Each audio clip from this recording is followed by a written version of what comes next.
Hello, and welcome to the Bamboo Lab podcast with your host, peak performance coach, Brian Bosley. Are you stuck on the hamster wheel of life, spinning and spinning, but not really moving forward? Are you ready to jump off and soar? Are you finally ready to sculpt your life? If so, you've landed in the right place. This podcast is created and broadcast just for you. All of you strivers, thrivers, and survivors out there.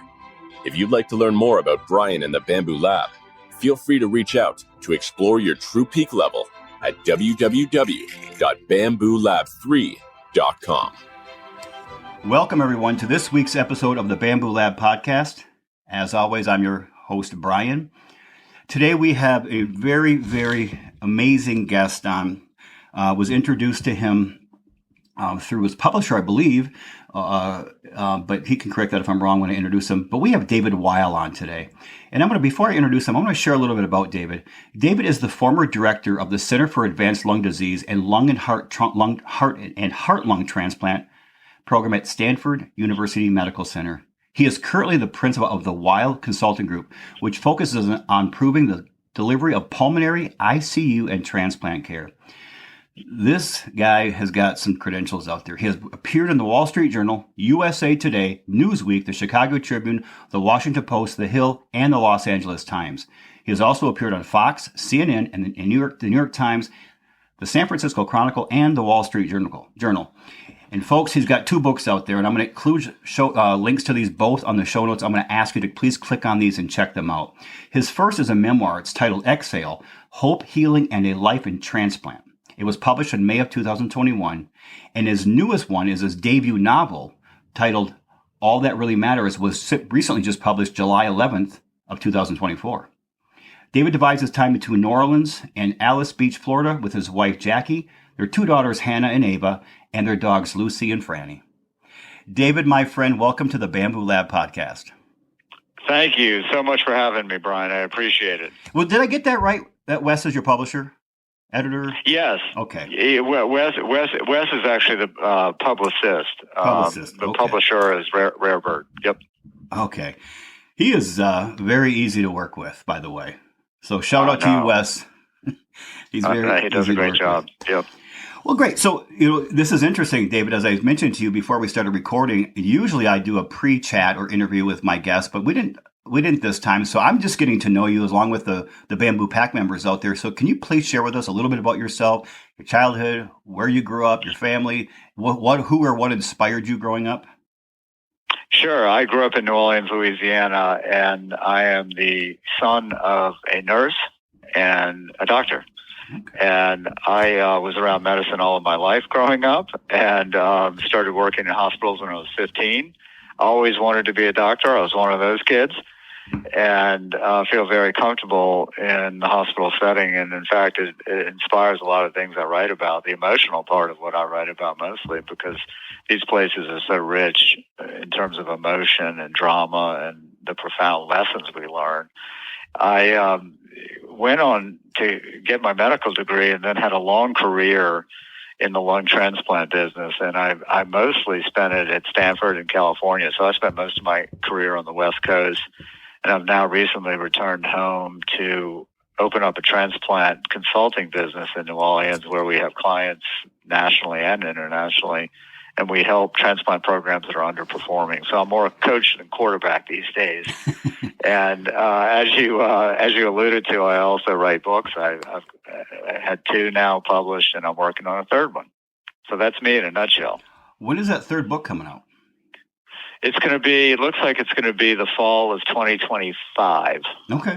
When it comes out. It might bleed into 2026. You know the publishing industry, but it's slated for the fall of 2025. Let's pencil it in to have you on right before your next book comes out. I love it. Yep. By any chance, I know that Stanford is a big school. Do you know a Fred Luskin? I don't. Okay. No. He's Dr. Fred Luskin is a professor at Stanford as well. He was on the show, I think, one time. I believe fall of 23. He was on. He specializes in forgiveness, the the psychology of forgiveness, and incredible guy. He's helped me with some things outside of just our podcast as well. And I think he works with the Stanford women's basketball program. Oh, really? Yeah. Interesting. Yeah, kind of not a sports psychologist, but something to that effect for them, with them. Yeah. No, that sounds pretty good. I'm going to have to find him. Find him. Yeah, you can Google or YouTube Fred Luskin. He pops up. He's all over YouTube. So growing up, becoming a doctor, then a writer, you're almost like the John Grisham of the medical world. Well, I don't know how John Grisham would feel about that, but I'm flattered by it. I mean, it's such an interesting jump from one field to the other, but yet you're staying in the coaching of the medical field as well. Growing up, having parents that were a doctor and a nurse, is that really what inspired you growing up to pursue that career then, I'm assuming? Yeah, very much so. I mean, I was around it, all the time. It was dinner conversation, from both my parents. I became very interested in medicine when I started working in the hospitals. I think I was a freshman in high school when I started working in the hospitals, just doing the, kind of, menial tasks that need to be done. And, I love the hospital. Like I really like the hospital environment. I feel very comfortable there. It feels like home. And so for me, it was a pretty easy decision. And then it just became a matter of what kind of doctor I wanted to be, because there's a lot of choices. Do you miss actually being in the transplant field directly as a player, so to speak? I do. I do feel like an ex-athlete in many ways, where I'm now on the sidelines, or I'm in the announcing booth, or I'm on the sidelines coaching. I do. I mostly miss the interactions with the patients. I mean, they're such special moments, and you really can't replicate that. And I'm now advising people that are thinking about leaving the field, or want to do something else. And I told them the first thing you have to remember is you're not going to be able to replace that. So just, understand that before you take the leap. There's obviously a lot of things that I am very interested in and I take great pride in, but the doctor-patient relationship, those quiet moments are irreplaceable. And, that's the thing. Those are the things that I think about the most these days when I look back on it. I can imagine. When did you make that transition? It was 2016. It was in the summer of 2016. Okay. Wow. So you've been doing this, the coach, so to speak, for the last 8 years then. Yeah, 8 years. That's right. Yep, that's right. So during that time, or any time frame in the last, let's say 1 to 8 years, what do you think has been your biggest learning? A lot of the learning was, in my I have kind of two professional hats, I think. One is the transplant-related consulting that I do in the afternoons. In the mornings, I do the writing.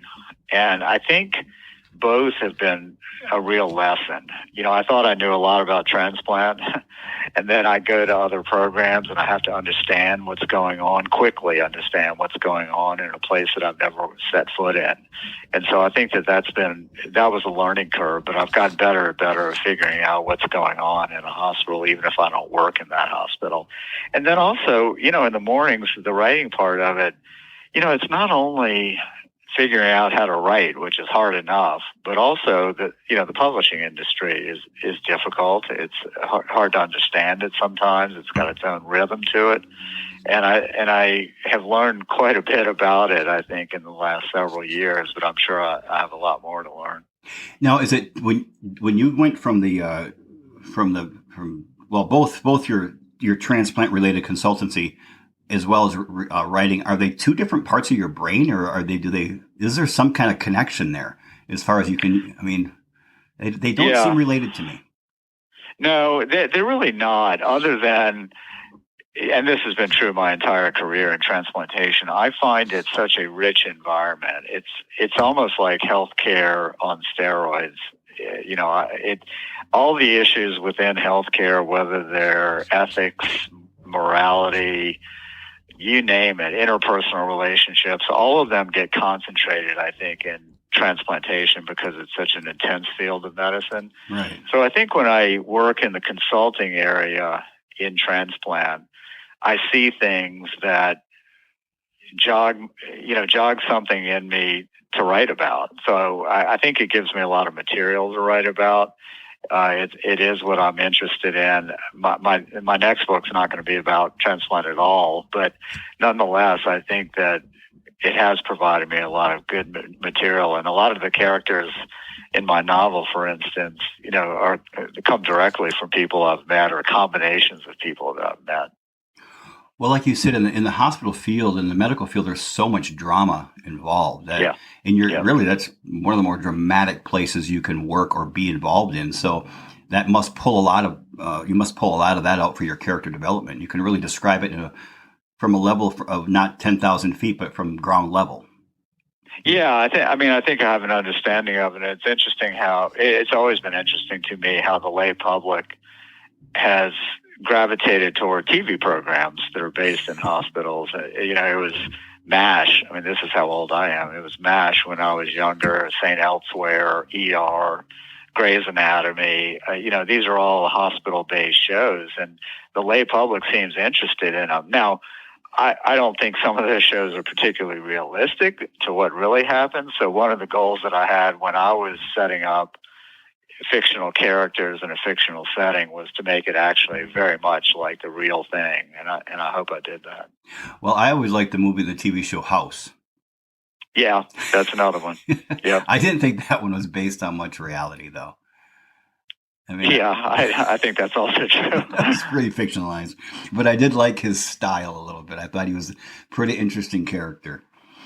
What did your family, as you went through the transition, how has it affected your family? I mean, are you home more? Yeah, my family sees a whole lot more of me than they used to. I mean, when my kids were growing up, and my wife as well, when we were in Palo Alto, I just wasn't physically there a lot, and when I was physically there, my mind was often at the hospital. It's just an occupational hazard of what we do. I think what's interesting is my kids. I have two daughters now. One just graduated college, and one going into college. I think they got to see a lot more of me, particularly during their high school years, and you can't replace that, right? I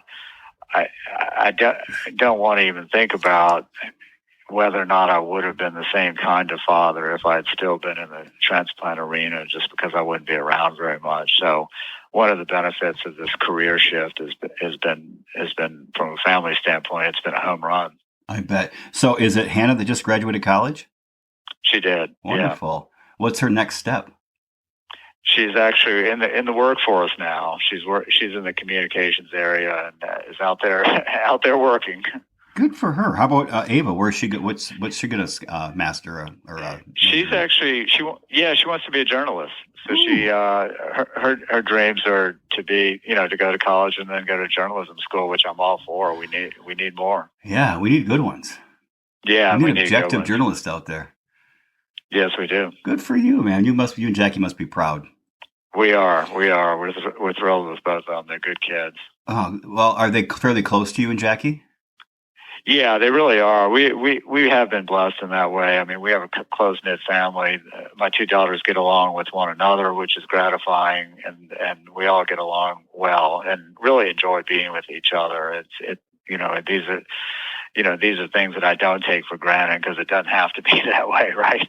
And I think the best times are the ones when we're all four together under the same roof. It doesn't happen as much as it used to, but we still try to make it happen. Oh, yeah, I've got two children. I've got two biological children, Ashley, who's 37, and Dawson. So I'm actually shooting the podcast from her home office today, because I'm gone most of the time. So when I come home, I usually spend I'm home for about a week and a half out of the month, and I spend it with my kids. And they're about an hour away from me from where my home is. So I'm usually never at my house, maybe 2 nights a month. And so I'm going home today, actually, for a couple nights. But she's 37. She works in the financial industry. And my son is 21. He's going to his senior year at Northern Michigan University. His name is Dawson. He's going to construction management. And I've got three bonus children from my previous marriage, Adam, Evan, and Taylor. And then I've got my grandson, Jack, who was just put down to bed downstairs. He's going to be 3 next month. And I've got Mila, who's going to be 1 here, and another bonus grandson coming on the way here. So Wow. I love the feeling. I love the fact that your kids are tight and your family's tight, because mine is as well. And what I find so often, David, is that successful people, despite this kind of notion that I think maybe popular novels or media or has put out, or maybe we look at movies and television shows, that successful people are often estranged from their family. I don't find that. I don't either, really. I mean, I also think I married well, and I think that matters. But I agree with you. I really do. I haven't found that. I mean, as much as I worried about working too much at the hospital and so forth, I think they would have been okay either way. But I certainly was glad that I could participate more. No, that's great. Well, this is a question I ask everyone, and you can always deny or refuse to answer it. But this is a question that helps the guest to really connect with the audience member out there. Would you say, David, what is one of the most challenging things you've gone through in your existence, and how did you overcome that challenge? I think the biggest difficulty for me happened toward the end of my run at Stanford when I was leading the transplant program there. I really did have what's commonly called burnout, but I don't think that that's exactly what was going on. It was more disillusionment and emotional drainage, really. I just got tired of walking on that tightrope between, life and death, and walking around with a bunch of patients' names in my pocket, on a waiting list, waiting for an organ that could happen anytime if I was at a kid's soccer game, out to dinner with my wife or with friends. That essentially got me thinking about maybe taking a different direction. I had done it for 20 years and, lived that kind of life. And it was very difficult, I think, to walk away. And I essentially, and I write about this in my first book, I basically sent an email to 115 people that worked in the transplant department and said, I'm going to be gone in 6 weeks. I got to go. Wow. And, it surprised them, and it surprised me a little bit. And, suddenly I was stepping off into the unknown. But, I think, humans don't like change much and, tend to, be very fearful of it. And I learned during that process to embrace it, just figure out, what you have to offer the world and give it to them, and spend your time doing the things that matter most to you. And I use those as my guiding principles as I embarked on a new path. Wow. That's a difficult one, especially in such a high-end profession or vocation that you had. Most people can't break those chains. And it's difficult. I think that's right. It's so, like you said, change is the most difficult thing. I always tell people that our brains are innately designed to be lazy and scared. They don't want change. Our brains love homeostasis. And for 20 years of doing something so, I would say, high stress, incredibly important. And I mean, call it what it is. Life or death is the highest end thing we can deal with at any given time. And when you're dealing directly with someone else's life in your hands, I think there's probably a lot of stress involved, but also a lot of importance to that. And to be able to walk away from that and say, okay, I've done my job, and I need to go do something else now. That takes a different kind of brain. And I just I think so. Yeah, I think so, Brian. Sorry to interrupt, no. But I think so. And to me, the issue is identity. When I looked in the mirror every morning, I saw a transplant doctor. That's for either good or bad. I don't know if that's good or bad, but that's what I saw. And I didn't see necessarily father. I didn't see husband. I didn't see friend. I didn't see anything other than transplant doctor. And so when you no longer can identify that way, you do have a grieving process that you go through, because you're essentially grieving the loss of your identity. And I had to develop a new identity. And, I think I've done that. But is that easy to do? No, I don't think it's easy at all. But I do think it goes back to that.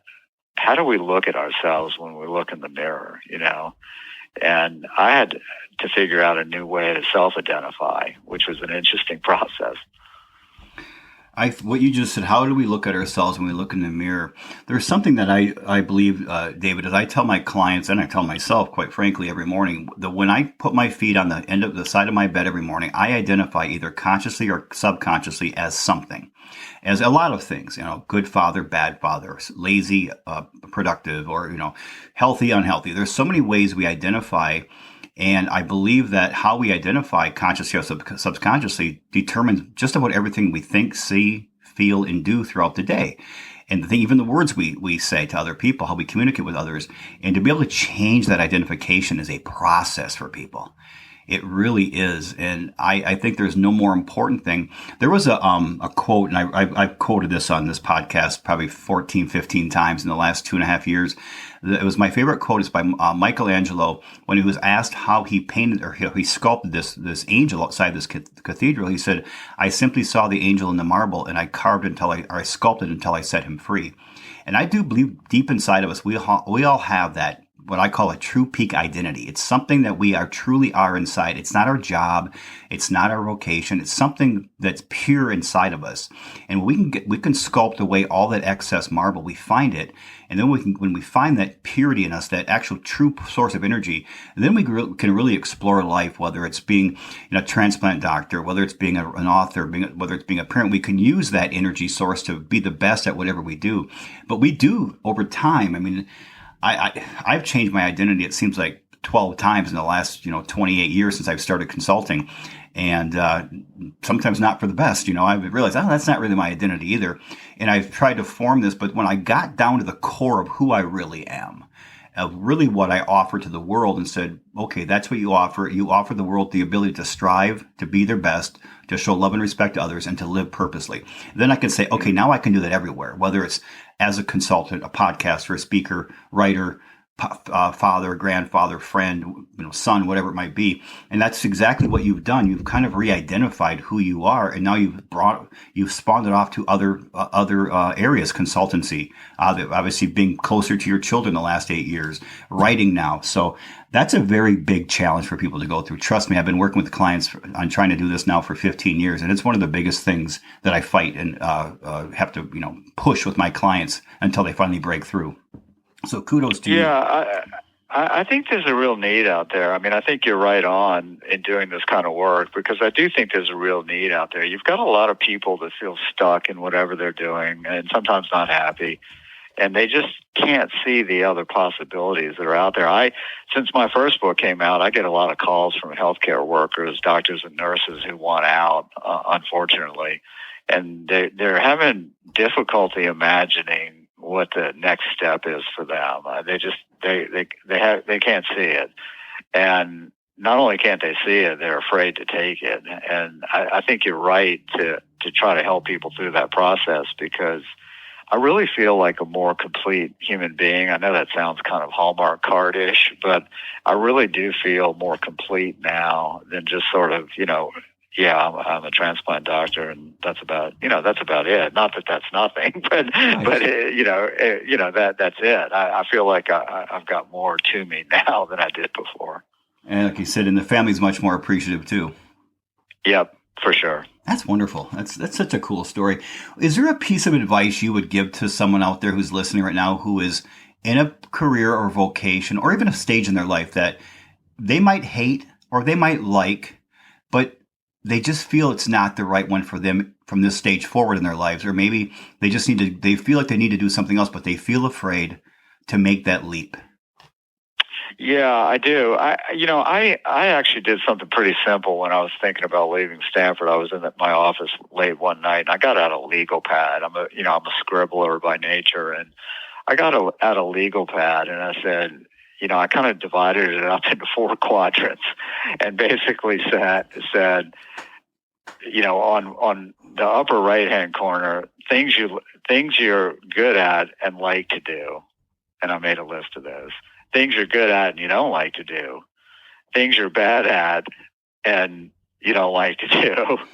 And, I forgot forgot how the other one goes. I guess things that you're bad at, but you might like.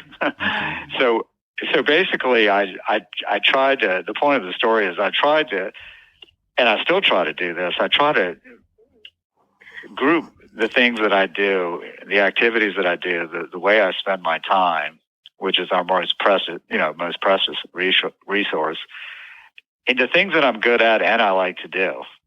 I don't want to spend my time on the rest of it.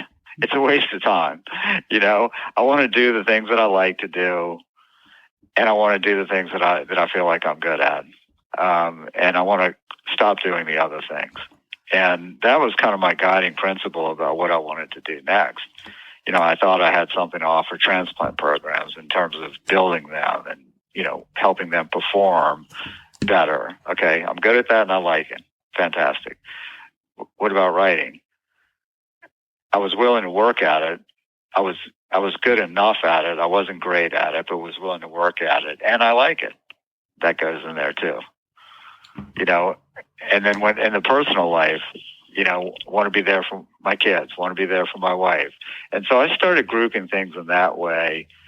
And, the reason I titled my novel All That Really Matters is my protagonist is trying to find out the exact same thing. He's trying to figure out, after all of this career success, he wants to find out all that really matters. And I think all of us are trying to do that in one way or the other, but that was my way of trying to figure that out. I love that title. And I love how you just described it too, because I got a copy of the book pre-release, and unfortunately I've got 5 books from guests that I'm still reading through, so I haven't gotten to it yet, but it's on my stack. I'm going to be reading it here shortly. My son for Father's Day called me on Sunday, so Dad, let's go to the bookstore. I'm going to buy you some books. And I'm like, oh, wow, that's pretty cool. So he and I went to this local little bookstore in Marquette, Michigan, right off Lake Superior. And it's called Snowbound Books, David. And it's a small bookstore, private bookstore. And he picked out, I got it here, George R.R. Martin's Fire and Blood, the House of the Dragons after Game of Thrones. It's the second part of the Game of Thrones series. And that and a book on some Western frontiersman. I forgot what the title is. So I kind of put all my professional and books that I'm reading for podcast guests aside so I could read the books that he picked out. And he goes, would you like these? I'm like, yep, those sound really good. And I'm really digging this Game of Thrones book, or this House of Fire and Blood, I guess it's called. But your book is definitely on my list. I'll probably read that now in July. So I'm looking forward to it, because I read the back and I'm like, ooh, this Joe Bosco sounds like a pretty interesting character. I think I can relate to him in a lot of ways. So can you describe the book a little bit to the audience? Sure. The protagonist is a heart transplant surgeon who has high expectations on himself, and others put those on him as well.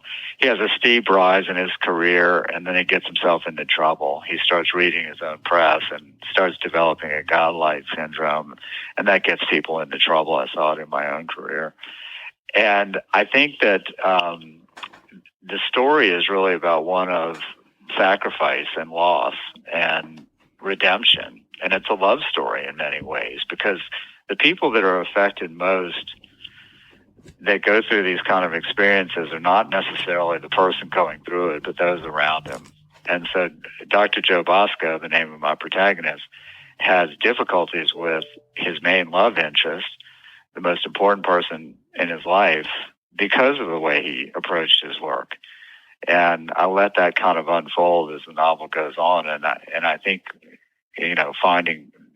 finding transformation for the character was a main goal of mine, because I wanted him to really try to figure out all that really matters. And that's why we titled the book that way.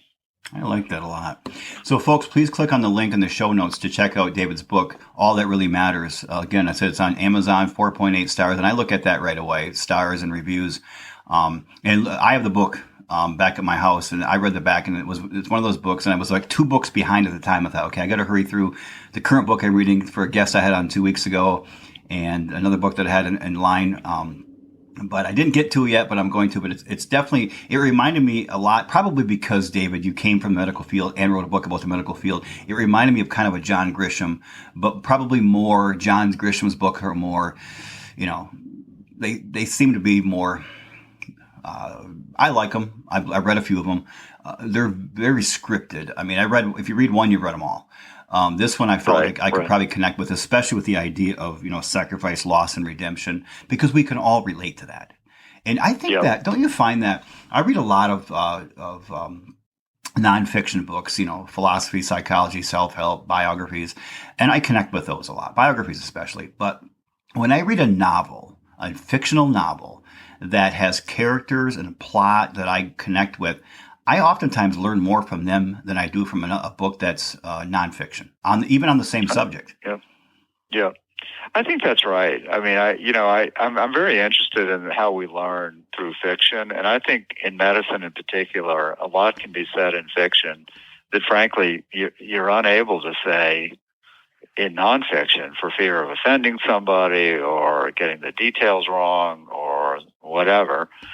So I'm really interested in using novels as a tool to get across some of these things that I care most about, rather than just turning directly to nonfiction and trying to approach it that way. So I think you're spot on. Yeah, I just think there's so much.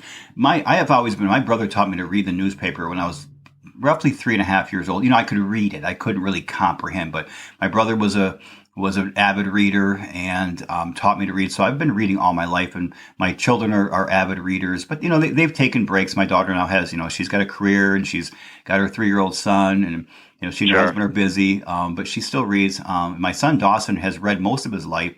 Took a little sabbatical, for a couple of years, and then last fall he said, I'm going to start reading again, Dad. I'm like, what are you going to do? I'm going to go through all the Harry Potter novels again. I'm like, good for you. Those are great novels. They're fun to read. Then he's jumped from there to a couple of other not true crime, but mystery novels. And then he's jumped on the Game of Thrones and started reading from the first Game of Thrones novel on. And I'm like, make sure you have a pen and paper with you, or at least a pen or a highlighter, because you're going to learn so much in every novel you read if you're looking for wisdom. There's always a lesson that you can learn from those. So the next book that comes out in either late 25 or 26, is it? Tell us a little bit. Can you give us a little hint on what that's going to be about? Sure. It's back to nonfiction, and it's going to be part memoir, part narrative nonfiction. And what I'm going to do is I'm going to address the issue of religious identity. I have struggled with that most of my life, and I want to talk a little bit about that. But I also want to get into this notion that I was talking about a minute ago about identity generally, not just religious identity, because I think a lot of us are tribal in that way. We want to join a team. We want to be a Republican or a Democrat. We want to be a Christian or a Catholic or a Jew or a Baptist or whatever.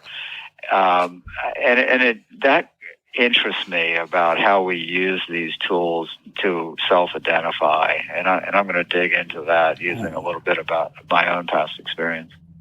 Now that's interesting, because you think about tribalism, even you see that even in what cell phone you use, whether Apple or Samsung, Android. I mean, there's tribalism there. People who have Apples pick on people who have Androids.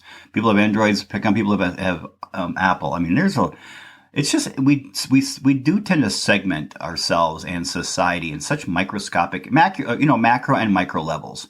And that's going to be a fascinating read. So we're going to have you back on for sure at that point. No, I'll definitely come back. But I think this tribalism is worse now than it's ever been, right? I mean, we look at our society now, and it's really quite divided up, isn't it? I mean, and I don't think that helps.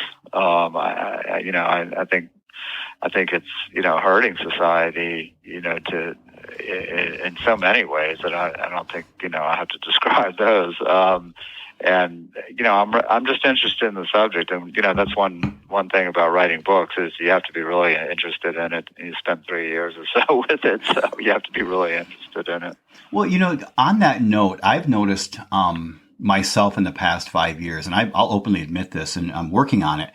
I've always been a very open-minded person. I've always surrounded myself with various diverse people, and I still believe that intellectually and even emotionally, but I have found my mind closing up over the past 5 to 7 years, really. And I don't know, I don't watch news. I don't watch Fox, CNN. I don't watch any news sources. I don't even have it. My TV's not even set up for that. I can only watch streaming shows that I want to watch here and there on Netflix, right. Or, but you get bombarded on YouTube and, social media sources. And I was talking to a couple of clients on the phone. We had each had a drink one night on a Friday night. And we talked for about 2 hours after work. Two clients who are also really good friends of mine from around the country. one in Kansas and one in Texas. And we said, let's have a couple drinks tonight and just talk. Let's talk about whatever we want. And we were talking about that, the divisiveness of our country. And I said, I'll be honest with you. I feel more closed-minded than I ever have in my life. And I hate that about myself. And that's me getting sucked into tribalism. And I recognize that was about a year and a half ago now. Oh my gosh, maybe it was 3 years ago. And I've been working on pulling myself out of that, trying to understand other points of view like I used to so much more easily. And so I can see for a person who may not have been very open-minded previously, how tribalism can, echo chambers and those type of things can really pull us into this real tight-knit belief system that doesn't allow any differential opinions in it. Because it has for me, and I'm working on fighting through that. And I got to break through that. So that book will be one I'll pull off the shelves right away. No, I'm knee deep in it right now, so I'll let you know how it turns out. Please do. Right now, David, after the transition of going from transplant doctor to now consultant as well as author, as well as obviously you've been a father for a couple of decades now or more. What would you say you consider to be a victory? What makes you most proud in your life? Or that's a win. I can chalk that up. Looking at my kids, I mean, and it sounds cliche, but they are what we leave behind. They are our legacy. And, when I see them thrive, that's a win. That's a win as far as I'm concerned. For me personally, when I've had a balanced day, it's personal. When I've fed, my mind and my body, I've exercised, I've actually written some decent paragraphs. I've actually been present for my friends and family. That's a win. That's what I consider a win. So I'm looking for that kind of balance every day. I didn't have it for much of my life, especially when I was working in the hospital, but I think that's a win these days. I like that term, a balanced day. I like that a lot.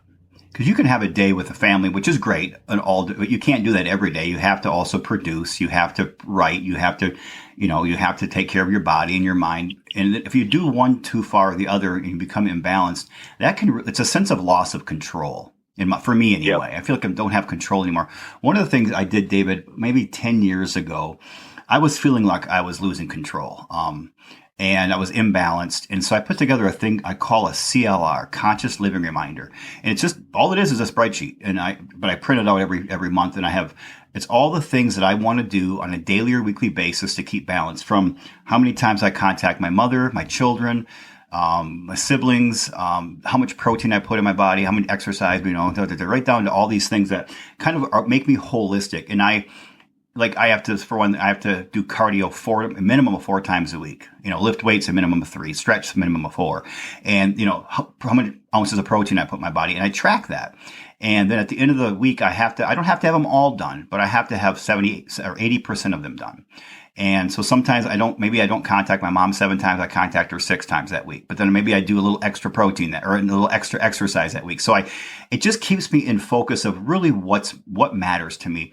And this is all just personally. I have my own my professional, but I find that if you let me go, I will go really imbalanced, either way too far personal or way too far professional. This just kind of keeps having both a tracking sheet for both the professional and personal life. Really kind of keeps me focused on what matters most. And I'm a tracker of things. I'm not analytic, so I have to track it or I'll lose interest in doing it.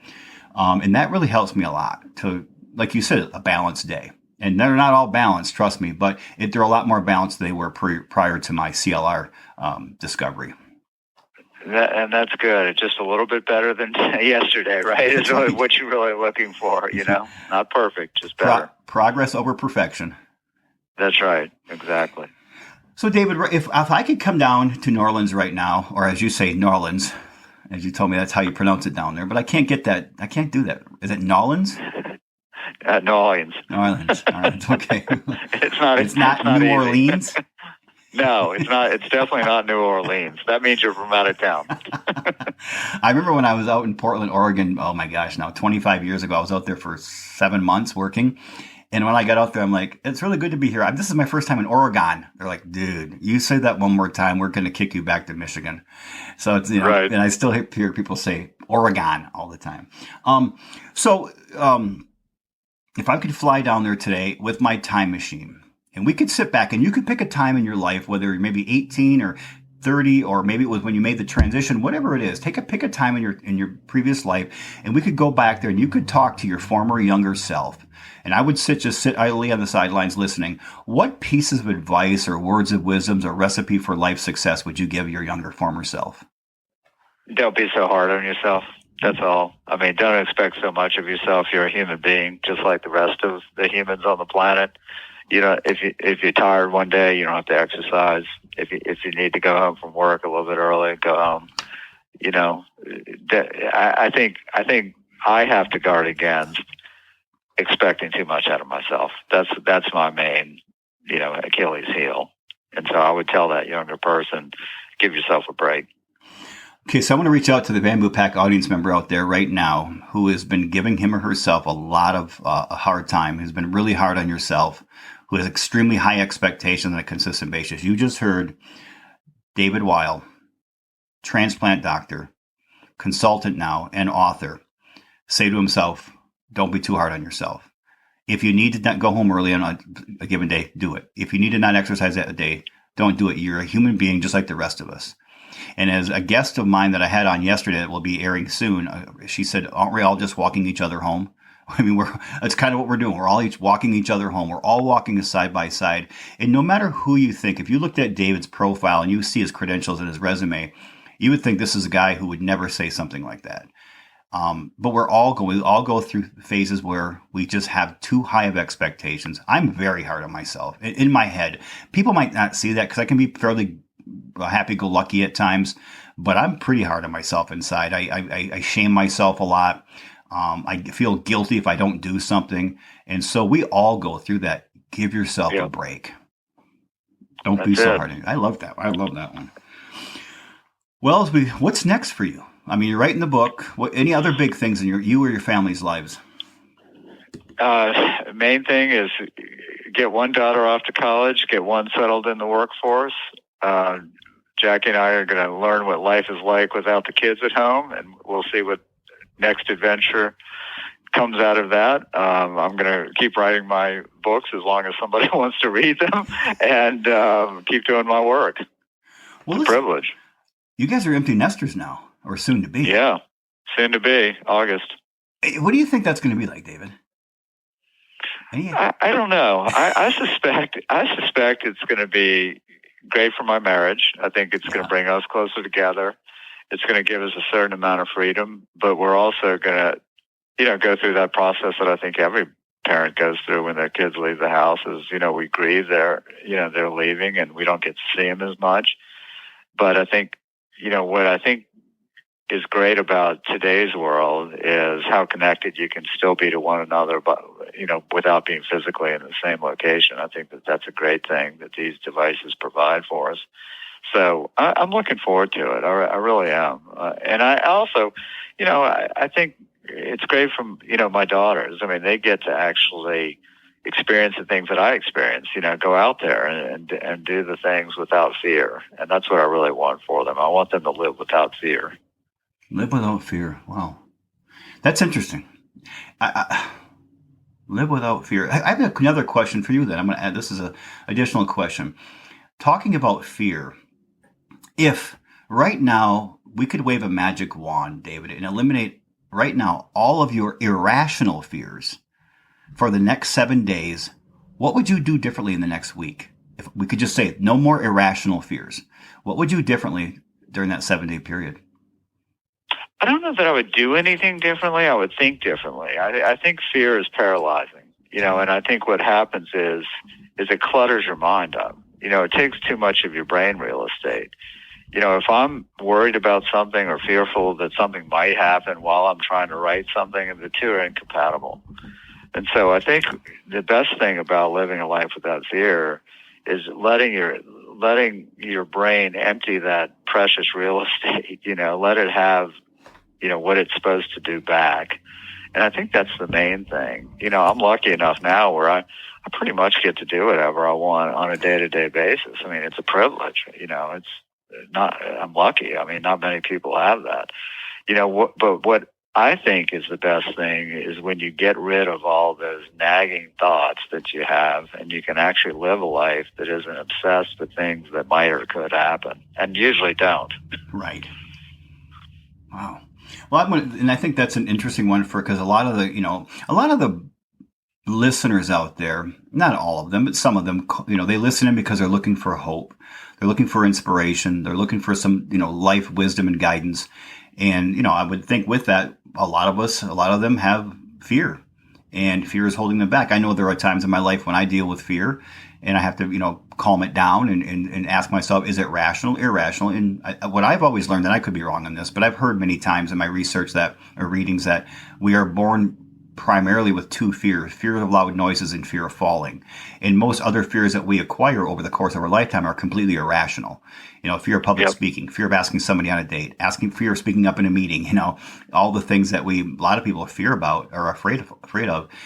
And I think that's a really good solution or a thought for people out there who are maybe living in fear, thinking of making some changes in their lives, but are afraid, is to really just, think differently. That real estate you have in your head is extremely valuable. And when you live in fear, you're really just kind of turning that beautiful real estate into a junkyard to some degree. And you can't really agree more. And you can't really love well and produce well and create well out of fear, if at all.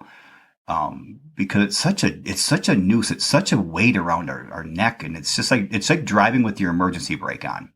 You'll go forward, but man, you're tearing your brakes up and you're going a lot slower than you thought you could go. I love that. I totally agree. All of what you said rings true. And I love your quadrant thing. And I wrote that down as you were talking. I was writing real fast, but I love that when you're looking at making a change in your life. So everybody who's thinking about going back to a change, go back to, I believe it was around the 31-minute mark or 24-minute mark of the podcast. I wrote a couple of things down here. I don't know which. It was around halfway through the podcast episode. And listen to what David said about how he went through making that transition in his life and really looked at what he likes, what he's good at doing, and what he likes to do. I mean, because a lot of times we're doing things we like to do, but we're not good at it, or things we're good at, but we don't like to do. Or sometimes we spend time doing things we don't like to do and we're not good at. That's a really bad place. That's right. That's the biggest ways. I've found that the hardest things to let go of are the things that we're good at, but we don't like. Yeah. Because other people want us to do them, because we're good at them. Right. And you get praise for doing it. Yep. And sure do. All kind of rewards. I know. There's some things that there was a time in my career where I didn't like doing the private coaching, but I was good at it. I've been doing it at that time for probably 20 years, and I just didn't like it anymore. And I thought about just doing something completely different. And then I found, instead of changing and not doing it, I found a better way to do it. I was, at the time, maybe 15 years ago, I was very stern with my clients and very rigid and very in their face. And I'm like, that's not really fun anymore. It was kind of my personality. I'm fairly straightforward.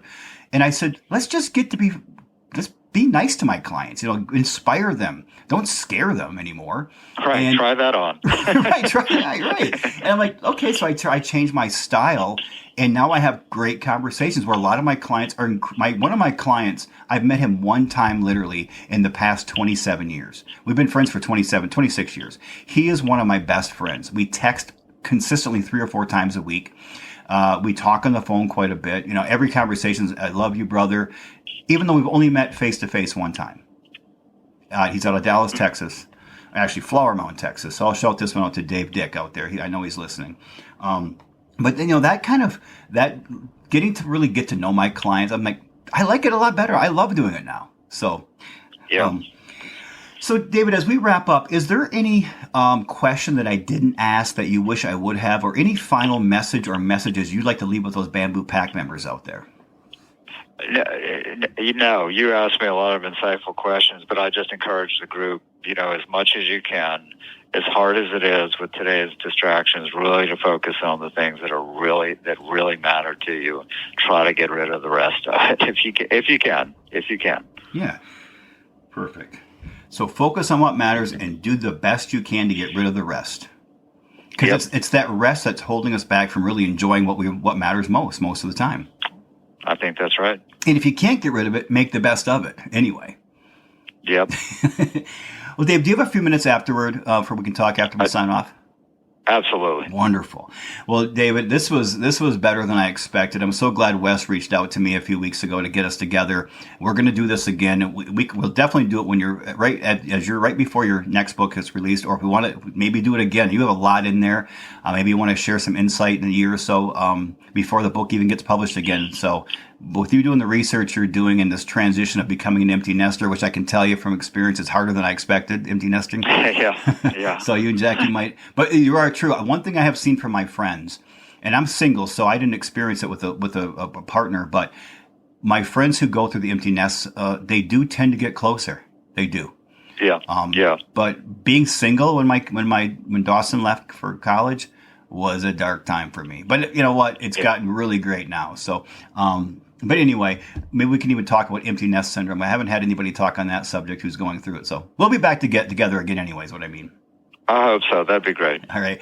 My friend, thank you so much, David, for being such an amazing guest on the Bamboo Lab podcast. Thank you. Everyone, I'm going to, once again, please, I'm going to ask you to please click on the links below. Check out David's books. I'll include the Amazon links. Check those out. I would recommend definitely All That Really Matters. I think that's a book that can resonate with so many individuals out there. And in the meantime, please rate, review us, and hit that like button on the podcast, and share this particular episode with 3 or 4 people that you love and care for. I'll speak to each one of you 7 days from now. Same time, same place. In the meantime, I ask all of you, please get out there and strive to give and be your best. Show love and respect to others, but don't forget to show it back to yourself.